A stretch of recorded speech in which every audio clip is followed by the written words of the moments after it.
Estaba viendo ayer un tema interesante vinculado a lo que acabo de decir en este bloque, que está inédito en el programa, pero estaba pregrabado, que es la economía penal, ¿no? El costo del delito. Qué tema interesante, ¿no? El costo del delito. Muy Y, interesante. y ayer veía en el programa de La Nación, con motivo de toda esta revuelta pública, esta violencia pública en Argentina lamentable, con grupos piqueteros, Sí, bueno, un complot organizado de violencia so pretexto de las bajas jubilaciones, etcétera.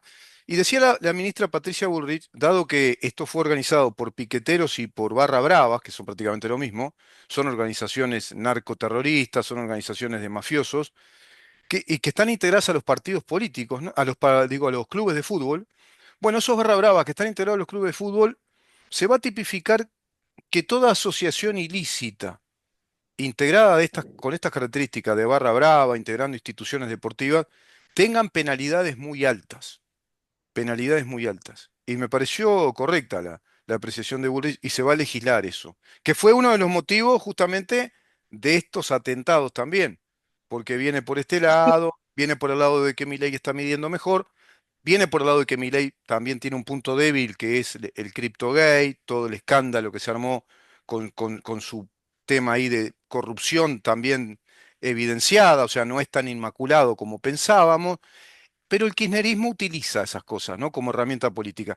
Y surgió el tema de la economía penal. O sea, sí. si nosotros no cuidamos a nuestro Estado, porque en definitiva está en la naturaleza del Estado reprimir el delito, cuidarnos a los que nos portamos bien, a los que pretendemos hacer las cosas correctamente, desarrollarnos en el trabajo, formar familia, pagar las contribuciones, los impuestos. Bueno, nadie tiene por qué venir a violentarnos ni a hacernos cosas raras si nosotros estamos respetando el derecho de los demás. Entonces, el delito tiene que tener una carga punitiva importante, ¿no? Tiene que ser costoso para el delincuente. Lo plantea Bullrich, lo plantea Bukele en El Salvador, lo están planteando penalistas, ¿no? Yo estoy totalmente de acuerdo. El problema es cuando el tema, los tipos penales, o sea, las figuras delictivas, se tiran a la mesa como si fueran caramelos. ¿Qué es lo que Claro, nos pasa en nuestro país? Nosotros penalizamos cada cosa, que el tema que es una locura. claro. Digo, y en otros países también, digo, Sí, sí. por ejemplo, te voy a poner un ejemplo de un tipo penal que el tema no tiene sentido. Mm, El tipo, el tipo penal que penaliza la ideología, ¿tá? Como por ejemplo la ideología de género, mm, el que la persona se autoperciba determinada cosa. mm, Yo le pongo un ejemplo bien clarito. Vamos a ponerle que yo me autopercibo tiranosaurio rex. mm. ¿Voy a denunciar a todas las personas que digan que los dinosaurios existieron? Claro, Y el Estado va a perseguir eso? claro. Porque es Y, lo que nos está pasando y si, y si, y si, actualmente en y- las y si, y sociedades. si, por ejemplo, un psiquiatra dice, conviene hacerle un tratamiento médico a este muchacho porque tiene alguna distorsión psíquica, algún problema tiene porque se auto... Él dice que es un tiranosaurio Rex, ¿no? Entonces también el psiquiatra va preso porque comete un Y, delito, y sí, el tema es, ¿no? ya llegamos a un disparate jurídico Claro, de penalizar tantas cosas sin sentido, claro. tendríamos que tener una hermenéutica, o sea, una tipología penal adecuada a la conducta antijurídica, ilícita, que va contra la sociedad, contra la forma de la convivencia urbana de las personas. Y Digo, algo fundamentalmente, adecuado. una hermenéutica penal que tipifique precisamente el delito de acuerdo a los derechos violados que son estrictamente personales, ¿no? No hay como confundirse. Porque siquiera es apuntar a la comunidad. La comunidad social es el resultado de la buena convivencia respetando el derecho de las personas. Porque en definitiva, El, como decía Bastiat, la ley penal ¿qué cometido tiene? Castigar a aquel que no respeta la libertad de las personas y la integridad personal. ¿No? La libertad es el derecho a la vida honorable, al trabajo, a la propiedad, es la seguridad jurídica. Todo aquello que violente eso es delictivo. Por eso tenemos es las el tema. tipificaciones. ¿Qué sé yo? El Estado no viola los derechos. Si le explico Claro, algo bien sencillo, por ejemplo, claro, la ley de género. claro, La ley de género va contra el derecho a la familia. claro. Digo, un derecho constitucional recogido por el artículo 40 y 41 de la Constitución. Va contra la patria potestad de las personas. Va contra la capacidad de paternazgo o maternazgo de la gente. Claro. Digo, hay unas teorías nuevas Mm, que hablan de que los individuos son del Estado, y que los niños no son de los padres. Exacto, exacto. El tema es bien sencillo. Yo entiendo que no son de los padres, porque es un ser autónomo. Claro, pero no son del ¿Está? Estado tampoco, no son del Estado. El Estado no es dueño de nadie. El Estado es Pero una esto, tecnología que nos organiza socialmente. Doctor, ese punto es clave. Yo estoy leyendo ahora un gran jurista italiano, pero un gran sí, jurista, o sea, ¿cómo le podría decir? Un gran jurista lamentable. No es que sea un gran jurista, sino que porque tiene un alto nivel académico, porque es un reconocido internacional, que me refiero a Luigi Ferrajoli. Entonces, claro, empiezo a leer a Luigi Ferrajoli, contemporáneo de Sartori, no Sartori el diputado, sino Giovanni Sartori, el sí, eminente politólogo y jurista, y el tipo está en la línea de ese neoinstitucionalismo, pregonando todo el tiempo un constitucionalismo transestatal, así de globalismo, por un lado, pero dentro de ese constitucionalismo instalar derechos pétreos como los derechos sociales. Él enfatiza en el tema de los derechos sociales.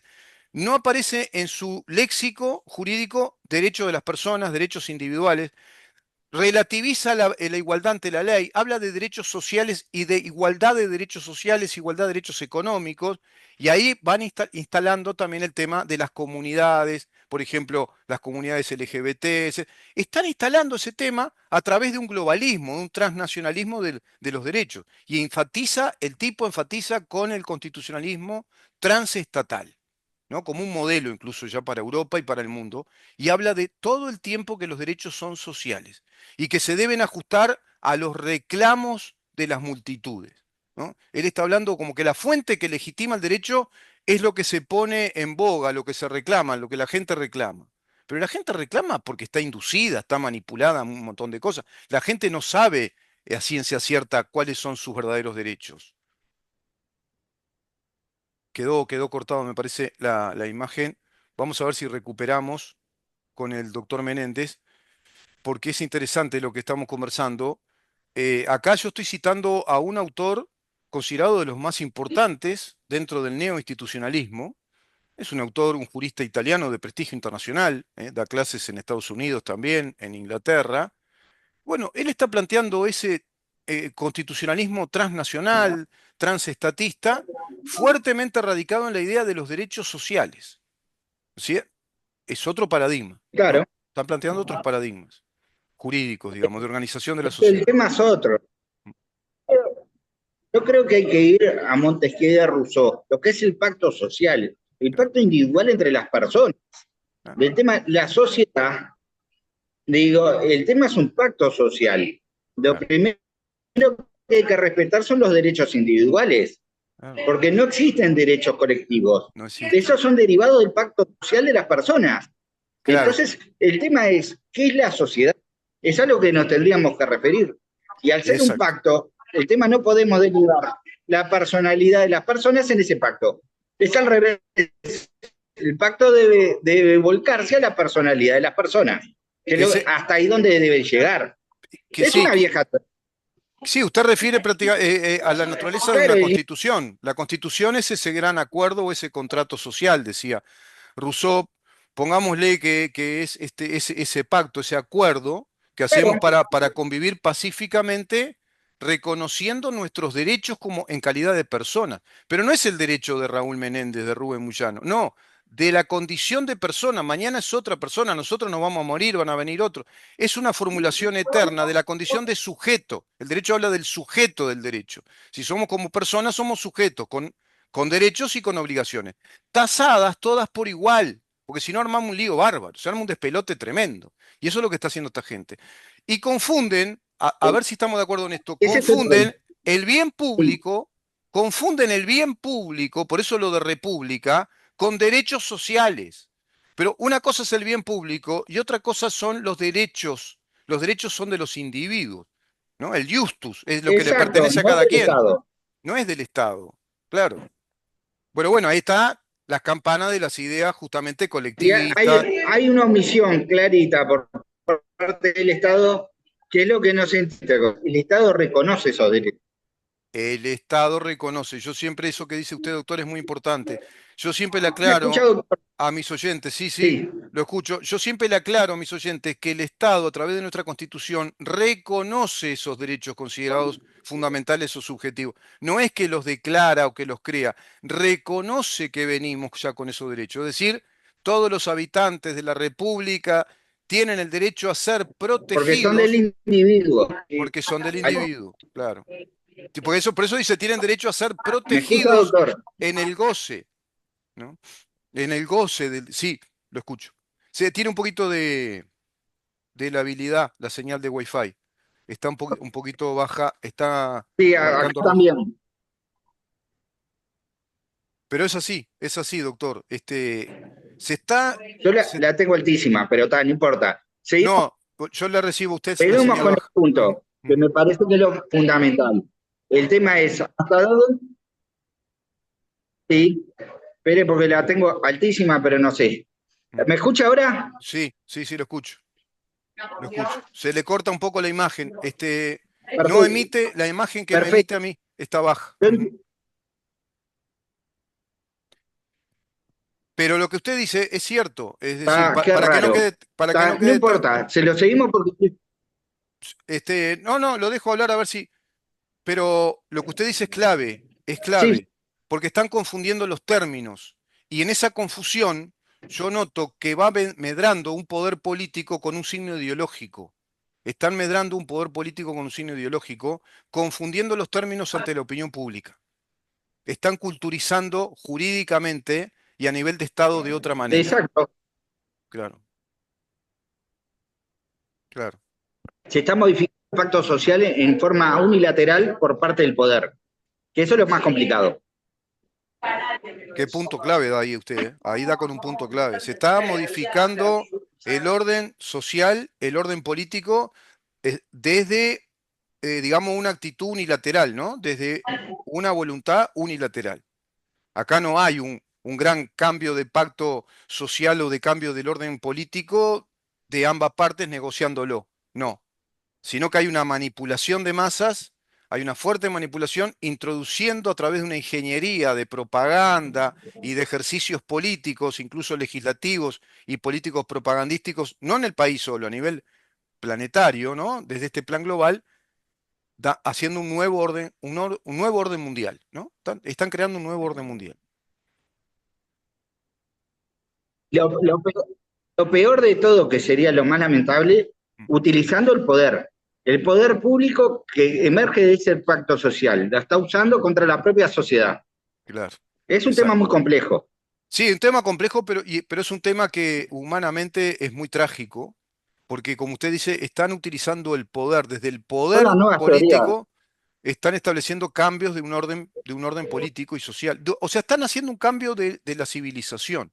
Están pretendiendo al menos, pretenden cambiar a la civilización.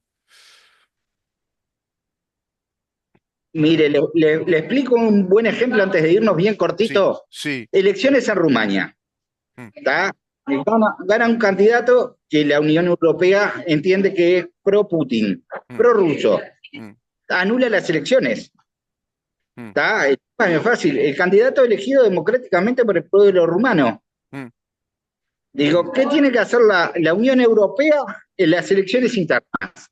claro, Y el tema se llaman democráticos, cuando claro, eliminan el sufragio popular. claro. Pasó también cuando Es una locura. se Y nos está entrometieron. pasando acá eso. Sí, sí, sí, sí, sí, porque fíjese que eso que hablamos, por ejemplo, lo de Ferrajoli, ya se aplica. ¿Por qué? Porque se están metiendo con la soberanía de nuestros estados cuando establecen una agenda de derechos como los derechos ideológicos instalados desde la Agenda 2030 a través de dónde? De la Organización de las Naciones Unidas, a través de la UNICEF, ¿no? A través de la CELAC, a través de un montón de organizaciones que dicen de la institución de la Corte Interamericana de los Derechos Humanos, es decir, van introduciendo un elenco de derechos a legislar que en verdad son ideologías, pero sin que se respete nuestra constitución y lo que el pueblo ha decidido constitucionalmente tener como un orden jurídico. Se están entrometiendo con nuestras soberanías, acá en todos los países, ¿no? No solo en Uruguay.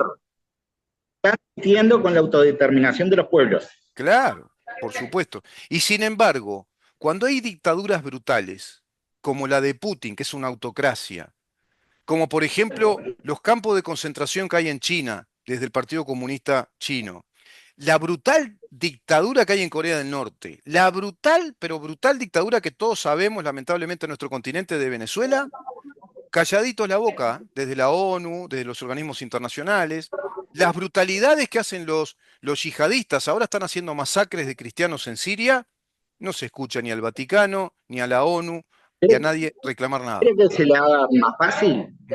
anular las elecciones rumanas en Rumania, ¿tá? Porque no les gustaba el candidato? Hablaban de que era pro Putin, pero la Unión Europea sigue comprándole gas. Claro, por ejemplo. Y los alemanes Entonces digo, el tema está los alemanes que he sabido, por ejemplo, el ex canciller Scholz, estaba Schroeder también, y habían otros que integraron aquel gobierno de Merkel, tienen el 33% de la sociedad de Gazprom, son socios de la empresa de Putin. ¿Qué le parece? Mire qué dato le tiro. ¿Se acuerda cuando querían hacer el y yo gasoducto creo, directo a Alemania? El el Nord y Stream tendría que 2, pasar por el Nord Stream Ucrania. 2. Claro, claro. Lo que pasa es que Ucrania es un país chiquito, entonces no pasa nada, nos metemos y chao. Pero no sé si pueden hacer eso con otros países. No lo hacen. ¿Por qué no lo hacen? Por ejemplo, no fueron fraguadas. ¿No hay un tipo como Putin que mató a 100 disidentes y a uno con polonio? Pero no pasa nada. Pero claro, como tiene armas nucleares, tiene 33.000 ojivas nucleares, tiene poder militar, tiene magnates diseminados por el mundo, siguen negociando con él, negocian el petróleo. Como Pedro Sánchez, ¿se acuerda? Pedro Sánchez negociaba el petróleo a través de los marroquíes, cuando estaba Porque bloqueado no la venta del petróleo. ese es el tema, la idiosincrasia. Bueno, doctor, lo voy a tener Todo, que dejar porque tenemos problemas de señal, lamentablemente. Y si no queda muy cortado el video, pero muy interesante la charla. Lo invito a la semana que viene, ¿le parece? Seguimos con esto y si le parece ya puntualizamos en estos disparates de ideologías devenidas en derechos. Pero una cosa interesante a puntualizar con usted también para los oyentes es que cuando algo se convierte en derecho, se legisla como derecho, trae aparejado un delito, porque ese derecho puede ser violado. Y ahí está el problema. Por eso se habla de derechos y delitos de género, por ejemplo. Derechos y delitos contra la mujer, ¿no? ¿Por qué? Porque se otorgan una cantidad de derechos que en verdad son privilegios ideológicos, pero que se han legislado con naturaleza de derecho.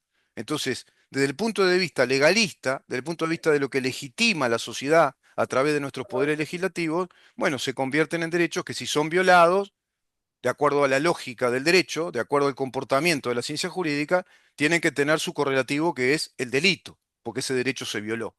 Es muy distinto plantear que hay derecho al aborto por la sola voluntad de la mujer a lo que ocurría antes, que era el aborto como causales taxativas despenalizables. Es decir, el aborto seguía siendo delito, pero eran eximidas de pena aquellas mujeres que abortaban porque corría peligro su vida, porque fueron violadas, porque ya era inviable la vida de ese feto. Tres características, tres, digamos, causas taxativas que despenalizan el delito del aborto.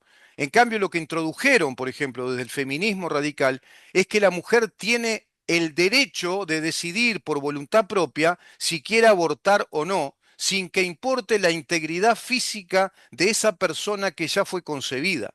Ya es persona desde que concibió, desde que está en el útero de la madre, ya no le pertenece al cuerpo de la mujer ese otro cuerpo que necesita crecer de esa manera, porque así somos por naturaleza. Y de eso tampoco te hablan. Entonces se ha legitimado la muerte, el asesinato, violando el artículo 7 de la Constitución de la República, cuando se plantea el aborto por la sola voluntad de la mujer, desconociéndose además en esa hipótesis la voluntad del padre, la voluntad paternal, la voluntad de toda esa familia paterna que de pronto quiere tener a ese nieto o esa nieta, pero resulta que ahora están empoderadas las mujeres con la decisión de abortar, a su vez con muchos problemas para la salud de la mujer, porque no pueden estar abortando todo el tiempo, no pueden estar dándole información hormonal a un cuerpo que se preparó ya en la concepción de la vida para que luego abruptamente se desprograme. respecto a ese aborto. Y si eso se lo hace varias veces, va a tener también inconvenientes el cuerpo de esa mujer. Es realmente lesivo, es criminal este orden de ideas que se están imponiendo a nivel mundial y se las impone y se las naturaliza, inclusive desde una especie de periodismo o medios militantes que todo esto lo naturalizan por omisión. No se instala la discusión de estos temas, prácticamente no se instala, sino en algunos medios independientes, en las redes sociales, por internet, pero en los grandes medios y muy particularmente en Uruguay, estos temas directamente no se discuten, están fuera de discusión. Solamente un fascista conspiranoide o un loco, como nos pueden tildar a nosotros, pueden seguir cuestionando estos avances de los derechos, esta evolución de los derechos humanos, porque todo esto además está involucrado en el concepto de los derechos humanos. Y de los derechos humanos, en verdad, no estamos hablando. Estamos hablando de privilegios ideológicos que disfrazan como derechos humanos. En Francia, Macron introduce en la Constitución francesa el aborto por la sola voluntad de la mujer. De democrático no tiene nada, porque desconoce incluso toda la voluntad de una gran parte de la sociedad francesa que no quiere eso y desconoce la voluntad del cuerpo médico, de la comunidad médica, que por uso de conciencia no quieren aplicar esos abortos porque a las mujeres se les ocurra y porque lo quieran hacer, porque a sabiendas de lo que eso produce, una gran comunidad de médicos con conocimiento científico saben que no están cumpliendo con su tarea de salvar vidas, de ayudar a la salud, sino que están directamente profesionalizando la muerte, la matanza. Lo mismo pasa con la eutanasia, porque hay un proyecto de eutanasia que sigue, sigue y sigue. El diputado Schipani me dio ahora todo el proyecto que parece que quiere salir, pero de alguna manera, hablando de aborto, fue abortado en Cámara de Senadores, que es que las personas decidan, las convencen para que decidan que las maten cuando están con una enfermedad terminal. Cuando hay tratamientos paliativos, yo lo he vivido en mi familia, los tratamientos paliativos impiden que la persona sufra, impiden que la persona esté sufriendo por una enfermedad terminal, cualquiera sea, y van a tener el desenlace, cualquiera de nosotros, nos puede pasar a cualquiera, vamos a tener el desenlace natural de un cuerpo que colapsa, pero perfectamente anestesiado, evitando el dolor. Inclusive en esos cócteles de drogas para evitar el dolor, muchas veces se recomponen esos cuerpos y mejoran, incluso se remite la enfermedad y tienen una chance de vivir un tiempo más o a veces alargar la vida en meses o en años cuando ya están con enfermedades complejas. Ahora esto de preestablecer que puedan decidir que ya directamente los maten, que autoricen la matanza, el homicidio, es para mí el negocio mutual de ahorrarnos los tratamientos paliativos para que muchos sean inducidos a decir, sí, otorgo el consentimiento. Y en esa situación terminal, ¿se podrá considerar que en esa situación terminal y desesperada la persona realmente tiene la libre disposición de la voluntad? ¿Tiene autonomía de voluntad? ¿Está en sus cabales? ¿Está en su perfecta organización mental? ¿Tiene la autonomía verdadera para tomar una decisión de esas características?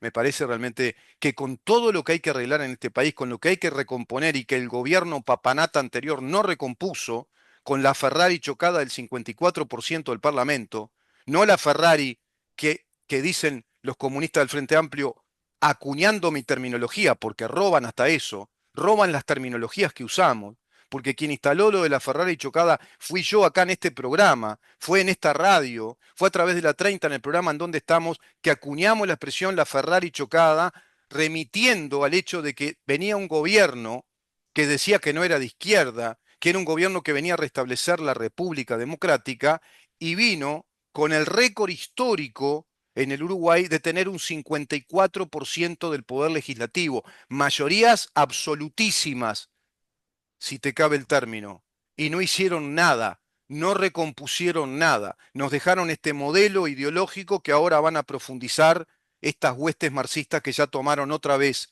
el poder político del Estado. A eso me refería yo con la Ferrari chocada. El pueblo uruguayo le dio una Ferrari para que condujera bien y a alta velocidad los cambios necesarios, recomponer el Estado de Derecho y no lo hicieron, la reventaron como ese mamarracho que salía por televisión y que mató a una persona y lo encubren en Rocha. Y no sé qué habrá pasado porque encubren hasta la prueba. Pero lo cierto es que ahora hablan de la Ferrari chocada planteando este gobierno comunista que el país estaba en perfectas condiciones y que ahora agarran un país en malas condiciones económicas, con una crisis económica brutal y una crisis social. Mentira, mentira. Y por otro lado, Cecilia Cairo, la ministra de Vivienda, diciendo cual chirusa de barrio, a mí el presidente me dijo que gaste toda la plata que tengo y tengo mucha plata. Me dieron mucha plata, hay mucha plata en el ministerio y la voy a gastar en los pobres y en los niños pobres. Pero ¿cómo? No es que está en malas condiciones el país, no es que está en una situación crítica, no es que el gobierno anterior chocó la Ferrari y que estamos en una situación muy dramática económica y socialmente. ¿Y cómo? Entonces, ¿por qué te vas a gastar toda la guita que te dice el presidente y que a su vez me decís que hay mucha guita? ¿Hay mucha guita en el Ministerio de Vivienda como en una situación de crisis con la Ferrari chocada? Y otra cosa que nos cierra, Cecilia Cairo, ¿cómo el presidente te va a decir que vos utilices esa plata para esas cosas si estás trabajando con el presupuesto anterior? El presidente hoy no tiene ninguna potestad ni poder de decirte cómo tenés que organizar el presupuesto porque están trabajando con el presupuesto del gobierno anterior, que es vigente durante este año. Siquiera hicieron rendición de cuentas. ¿Cómo vas a decirle a la opinión pública que el presidente te dijo que gastes toda esa plata, que es mucha plata que hay en el Ministerio de Vivienda, para que nadie quede sin vivienda e ir al plan asentamiento cero? Mentira, por todos lados mienten. Asentamiento cero, mentira. Gastar toda la plata, mentira. Y a su vez, gastar toda la plata ya haciendo un plan presupuestal fuera de presupuesto, porque vos te tenés que ajustar el presupuesto que está establecido anteriormente, pero ya están gastando la guita, ya están haciendo, ¿no? El presupuesto ustedes, ya lo deben estar haciendo a escondidas, ya redistribuyeron la guita, ya están planteando cómo hacer las políticas públicas y después la ley presupuestal que venga ya es un pour la galerie, es un formalismo legal nada más. Porque si estás hablando en estos términos, te deschavaste, Cecilia Cairo, porque hasta en eso son burros, se deschavan, son burros. Lo que nos salva a nosotros, los no comunistas, los no marxistas, los pro República Democrática, es que sabemos que ellos son muy militantes, muy organizados, muy preparados para todo eso, pero son burros, no les da la cabeza, se contradicen permanentemente, porque como trabajan con la mentira, ¿sabés qué tiene? Patas cortas y lenguas viperinas.